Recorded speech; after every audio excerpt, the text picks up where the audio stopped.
Est-ce que vous en placez ça, mon Dieu, mettez-vous en place ça, son grâce, mon Dieu, bon matin, il y a mon qui va des chances pour là, mais ou même, ou qui est dans la voie, mon Dieu, gloire, ou qui est dans la voie passer, mais on est, il y a mon amène matin, avec tout le monde paralysé, mais ou même force à pas paralyser, avec on fait moment, avec tout corps, avec tout l'âme, tout l'esprit, alléluia, on fait moment, amen, avec alléluia. Alléluia. Béni soit l'Éternel. Pendant qu'on a fait des diamants, on va vivre le sang de Jésus. Vivre le sang de Jésus. Et béni soit l'Éternel. Je suis heureux avec vous pour des parties. La parole de Dieu.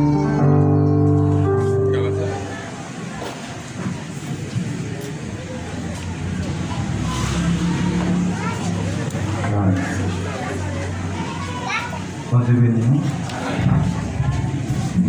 La journée de ce matin, c'est notre somme première à la loi de Dieu.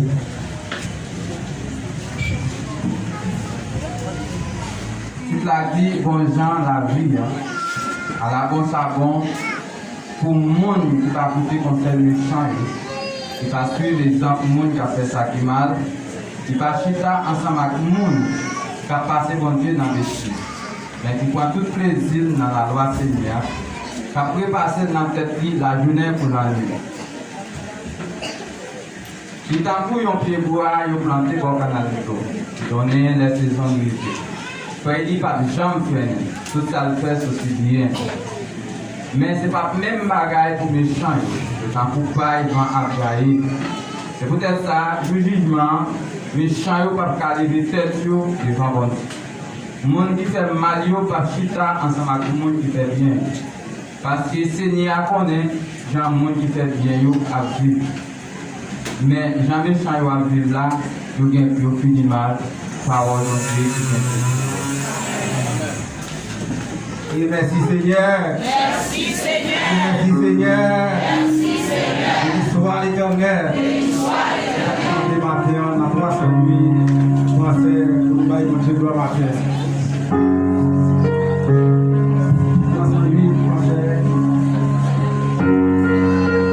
Même pas question d'espérance, on n'est pas pour des mondes américains.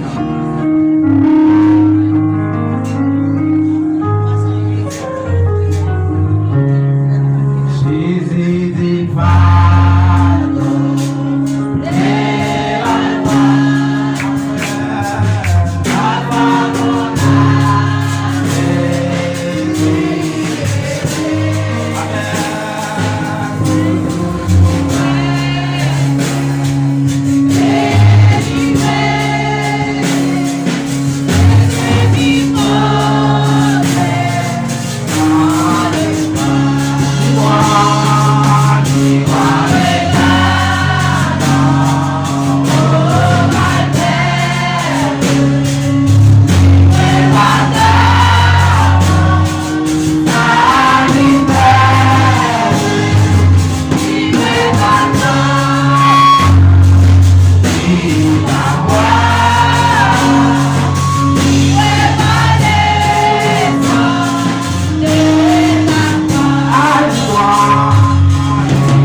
Par contre, il y a l'adoration en Père Jésus. Par contre, si sous genou, on descend devant mettre la matière. Par contre, si embrasser Jésus matin. Par contre, si relais dans le pied mettre la matière. Par contre, avec sous des genoux, on descend matière devant tout. Par contre, avec comment passer maintenant tête. Par contre, avec matière qui vous vision, matière la poser pour vous. Matière prise pour vous matière. Si vous quittez diriger la vie, grâce de vaillance si vous restez au matin. Pendant le président de l'époque à l'avancée, pour lui faire prier, pour faire ça. Pendant la terre, qui est mon Dieu trempé dans mon matin. Qui est mon Dieu trempé dans mon matin. Pendant le président de l'époque à l'avancée. Amen, pour nous faire prier ça, que grâce pour nous va couvrir, que grâce va accompagner au matin, pendant sous genou, que grâce va pour nos provisions. Et va chanter, on va nous gloire.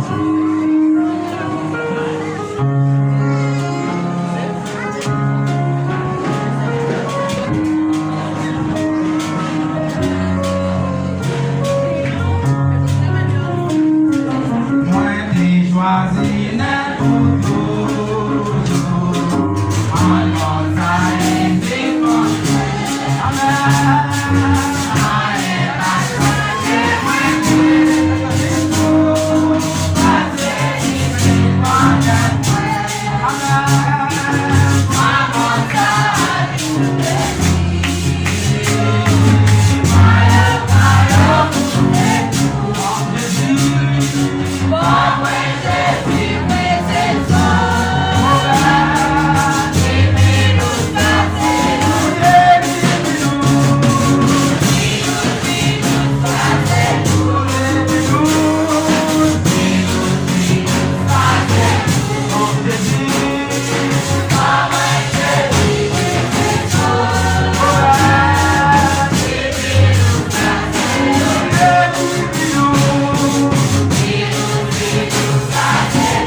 Alléluia. Tellement mon Dieu fidèle, il va me changer. Même sous un moment mauvais paillot. Même si amen au son vieux vaisseau crasé. Même si amen, amen est dans la boue, il y a pour ramasser. Amen, même si on traîne, amen dans la boue. Mais mon Dieu va travailler, il va me changer. Même si amen son vieux vaisseau crasé. L'envie de mon Dieu, réparé. L'envie de mon Dieu, amen. Il met des vis là ou même. L'envie de mon Dieu, amen. Mon Dieu, met ton choix dans la tête. L'envie de mon Dieu, met ton choix, amen. Il m'a raison, il met ton non, il met ton séti. Amen, non, amen, pour masser sur baka, pour masser sur diable, pour masser sur démon, ta persécution là, on nous crie alléluia. On nous crie alléluia. Amen, qui est très privé devant mon Dieu matin, soit qui est très privé devant mon Dieu matin, parce que nous n'avons pas pour l'adorer, pour nous chanter, mais qui est très privé devant mon Père la matin, on nous crie alléluia. Alléluia. Jésus. Jésus. Béni soit l'Éternel. Applaudis mon Dieu sa matin. Mon Dieu sa fait ton souffle. Mon Dieu sa fait ton péché. Mon Dieu sa fait ton péché. Il va déployer sa vie. Applaudis mon Dieu sa. Jésus nous ramène. Exaltation. Libère-nous. Libère-nous matin dans le nom de Jésus. Merci Seigneur, merci. Merci le maître. Vous pouvez monter content d'être la matin. Il a cassé déjà, bien qu'il a cassé déjà. Mais amen, laisse que le Père tombe, le Fils tombe, le Saint-Esprit tombe. Alléluia. Je suis là, hey. Oh. Amen. Oh. Nous mettons descendre. Comme ça, des pieds au matin. Comme ça, tout le monde qui est bien au but de l'église. Comme ça, les pieds au matin, au but de l'église.